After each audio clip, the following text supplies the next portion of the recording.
రైతు సోదరులకు నమస్కారం. నేను మీ సందీప్ ఆర్వై రైతు నేస్తం. గత వారం రోజుల నుండి ఎడతెరిపి లేకుండా కురుస్తున్నటువంటి వర్షాలకు నాటుకున్నటువంటి మిరప మొక్కలపై ఏరుకుళ్ళు, కాండం కుళ్ళు, వైరస్ తెగుళ్ళు అనేవి అటాక్ అవ్వడం జరుగుతుంది. వీటి నివారణకు వర్షం తగ్గిన వెంటనే మనం ఏదైనా ఫర్టిలైజర్ అనేది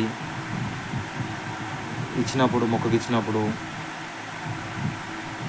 కోరమండల్ లేదా 20-20 డిఏపి లాంటివి మనం భూమిలో వేసినప్పుడు వాటితో తెగుళ్ళ మందులు అనేటివి సాఫ్ లేదా యాంట్రకాల్ లేదా బ్లైటెక్స్ అనేది మనం ఇచ్చే ఆ ఎరువుల ద్వారా కలుపుకొని ఇవ్వడం వల్ల కొంతవరకు భూమిలో ఉండేటువంటి తేమ శాతం అనేది తగ్గించవచ్చును. అదేవిధంగా వేరు వ్యవస్థ అనేది డెవలప్ అవుతుంది.